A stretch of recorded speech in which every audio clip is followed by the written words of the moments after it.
ഉണ്ണി അമ്മക്കൊരു പാരയാകുന്ന ലക്ഷണമാണ്. പ്രിയപ്പെട്ട യൂട്യൂബ് നിവാസികളെ, എല്ലാവർക്കും എന്റെ പുതിയ വീഡിയോയിലേക്ക് സ്വാഗതം. ഇന്ന് നമ്മൾ റോസ്റ്റ് ചെയ്യാൻ പോകുന്ന പടമാണ് ആന്ധ്രയിലെ തിയേറ്ററിൽ 1000 ദിവസം ഓടിയ ഒരേ ഒരു സിനിമ. നട്ടനസിംഹം ബാലകൃഷ്ണ ഗാരു അഭിനയിച്ച The legend. I think they're all dying to hear from you, so let's hear it from the legend. Legend. You are the.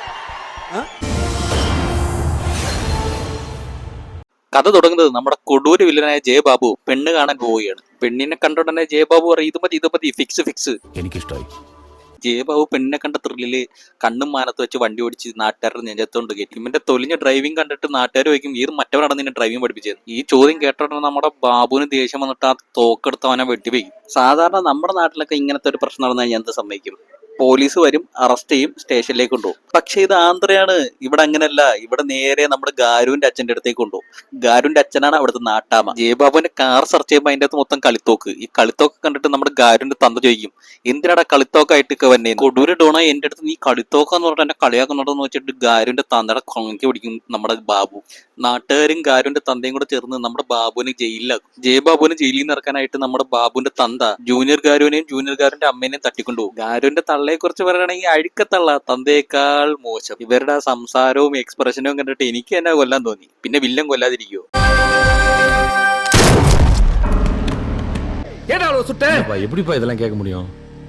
അമ്മയെ കൊന്ന കണ്ട ഉടനെ നമ്മുടെ ജൂനിയർകാരന് പേര് പിടിക്കും. എന്നിട്ട് എല്ലാ വില്ലന്മാരെയും കൊല്ലും. അടുത്ത സീൻ നിങ്ങൾ എന്താ വിചാരിച്ചിരിക്കണേ? നമ്മുടെ ജൂനിയർകാരനെ അറസ്റ്റ് ചെയ്യുന്ന. ഇത് കേരളമല്ല, ഇത് ആന്ധ്രയാണ്. അവിടെ കൊന്നു കഴിഞ്ഞാൽ കേസില്ല, പ്രത്യേകിച്ച് ഗാരു കൊന്നു കഴിഞ്ഞാൽ. ഈ സംഭവങ്ങളൊക്കെ കണ്ടിട്ട് ഗാരുവിന്റെ അമ്മൂമ്മ പറയും, നീ നിന്റെ തന്തയും കൂടെ ചേർന്ന് ഇവിടുത്തെ നാട്ടുകാരുടെ മുന്നിൽ ലീഡർ കളിച്ച് ഞങ്ങളുടെ ഇറച്ചിയിൽ മണ്ണ് പറ്റിക്കാൻ വേണ്ടി എല്ലാവരും നീ ഇതൊക്കെ ചെയ്യണേന്ന് പോയി. ഇനി ഈ അഴുക്ക് ചെറുക്കനെ ഇവിടെ വെച്ചോണ്ടിരിക്കാൻ പറ്റത്തില്ല. ഇവനെ പെട്ടെന്ന് തന്നെ നാട് കടത്തുന്ന പറഞ്ഞിട്ട് ഇവനെ ലണ്ടനിലേക്ക് പറഞ്ഞുവിടും. ജൂനിയർകാർ ലണ്ടനിലേക്ക് പോയ സമയത്ത് നമ്മുടെ ജയബാബു ഗാരുവിന്റെ തന്തയെ പടവാകും.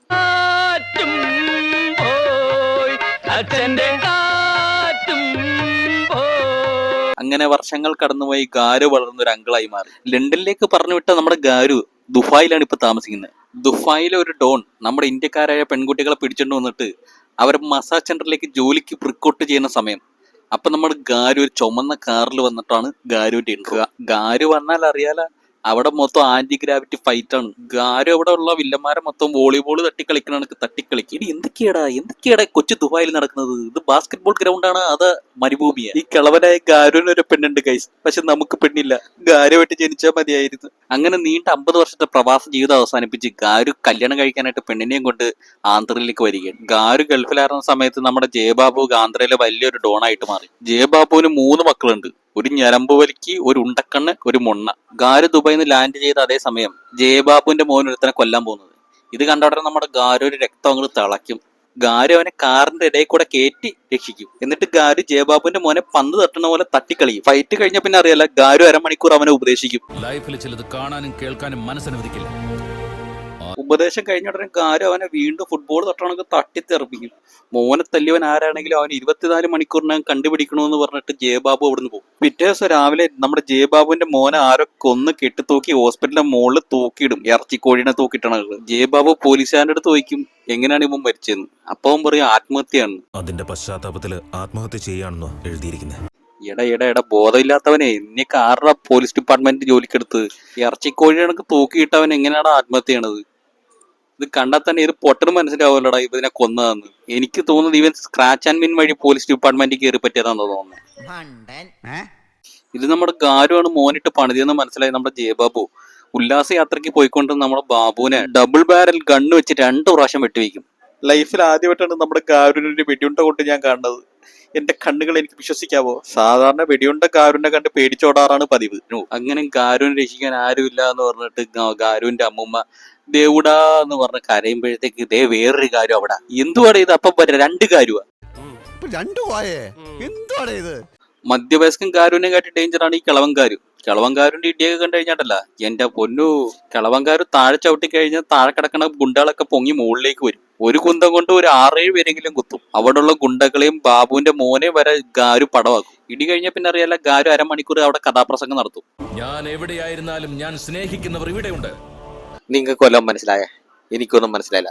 പക്ഷെ എനിക്ക് മനസ്സിലായ കാര്യങ്ങൾ ഞാൻ നിങ്ങൾക്ക് പറഞ്ഞുതരാം. അതായത് ഫസ്റ്റ് സീനിൽ നമ്മുടെ ബാബുവിന്റെ അച്ഛനെ കൊന്നില്ലേ, അത് ഈ ഗാരുവാണ്. ഈ കിളവൻ ഗാരുവിന്റെ അനിയനാണ് നമ്മുടെ മധ്യവയസ്കൻ ഗാരു. ഈ കിളവൻ ഗാരുവിനെ എല്ലാവരും ലെജൻഡ് എന്നാണ് വിളിക്കണം. അതുകൊണ്ട് നമുക്ക് ഇനി ലെജൻഡ് എന്ന് വിളിക്കാം. ഈ ലെജൻഡിന്റെ ഫ്ലാഷ് ബാക്ക് ആണ് അടുത്തത്. നമ്മുടെ ലെജൻഡ് ഗാരു ഒരു നന്മ മരമാണ്. രാവിലെ നാട്ടുകാരെ രക്ഷിക്കും, വൈകിട്ട് വന്ന് വെള്ളമടിക്കും, വീണ്ടും രാവിലെ നാട്ടുകാരെ രക്ഷിക്കും, വീണ്ടും വെള്ളമടിക്കും, റിപ്പീറ്റ്.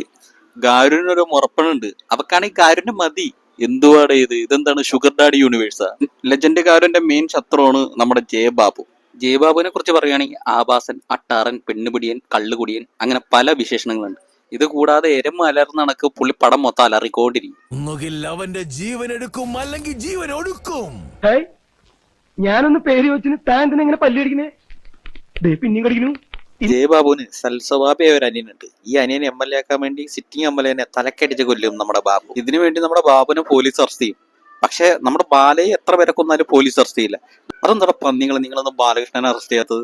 ബാബുവിന് മാത്രം അറസ്റ്റ്. ബാബുവിന് എന്താണ് ഒഴികി കിട്ടിയതാ? #Justice for Babu. ജയിലിൽ നിന്ന് പുറത്തിറങ്ങിയ നമ്മുടെ ജയബാബു ഗാരുവിന്റെ കല്യാണത്തിന് അന്ന് കല്യാണ പെണ്ണെ തട്ടിക്കൊണ്ടുവരും. അങ്ങനെ കല്യാണ പെണ്ണെ രക്ഷിക്കാൻ വേണ്ടി നമ്മുടെ ഗാരു വരും. ഗാരു എന്തിലായിരിക്കും വരുന്നത് നിങ്ങൾ പറയൂ? കാറിലായിരിക്കുമോ? അല്ല. ബൈക്കിലായിരിക്കോ? അല്ല. ഇത് നമ്മുടെ ഗാരുവാണ്. ഗാരു ട്രെയിനിലാണ് വരുന്നത്. ട്രെയിനിൽ വന്ന് അവിടെ ഉള്ള കാറുകൾ മൊത്തം പുള്ളി ഇടിച്ച് തെറിപ്പിക്കും. ഇനി എന്തൊക്കെയാണ് ഇവിടെ നടക്കുന്നത്? ലോക്കോ പൈലറ്റ് ഇയാളുടെ അളിയനാ ട്രെയിൻ ഇങ്ങനെ വിട്ടുകൊടുത്ത് ഇടിപ്പിക്കാനായിട്ട്. ബാബു ട്രെയിനിൽ നിന്ന് ഇറങ്ങി വീണ്ടും ബൗൺസിങ് ഫൈറ്റ് തുടങ്ങും.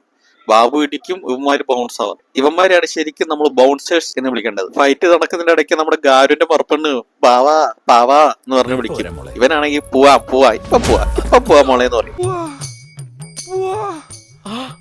പിന്നീടാണ് മനസ്സിലാവുന്നത് നമ്മുടെ ജയബാബു ഇവളുടെ വയറ്റിൽ ചെറുതായിട്ടൊന്ന് കുത്തിയിട്ടുണ്ട്. അതുകൊണ്ട് കാറ്റ് പോവാറായി. അതുകൊണ്ടാണ് പാവാ പാവാ എന്ന് പറഞ്ഞ് വിളിക്കണത്. അവസാനം ഗാരുവിനെ സായി കേട്ടിട്ട് ബാബുവിന്റെ നെഞ്ചത്ത് കോടലിച്ച് ഒരൊറ്റ വെട്ടുകൊടുക്കും. പക്ഷെ മുറപ്പെണ്ണ് ക്ലോസ് ആവാൻ കാരണം ഗാരുവാണെന്ന് പറഞ്ഞ് ഗാരുവിന്റെ അമ്മൂമ്മ ഇറങ്ങടാ നാറി പുറത്ത്, ഇനി മേലെ നീ ഏരിയ കണ്ടുവരുന്ന പറഞ്ഞിട്ട് പോയിട്ട് നിന്ന് പുറത്താക്കും. ഗാരു അവിടുന്ന് നൈസായിട്ട് വിട്ടു. കഴിഞ്ഞിട്ടില്ല. കുറെ കഴിയുമ്പോ എല്ലാരെയും പോലെ അവരും മരിക്കും, എന്നിട്ട് കുഴിച്ചിടും. എന്താ? ഇനി നമുക്ക് പ്രസന്റിലേക്ക് മടങ്ങി വരാം.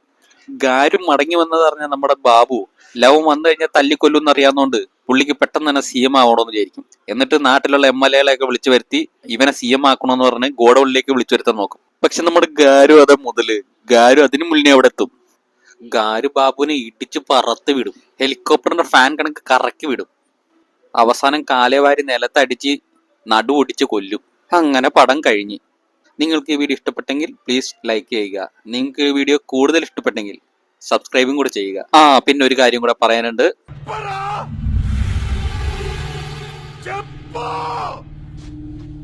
Happy new year.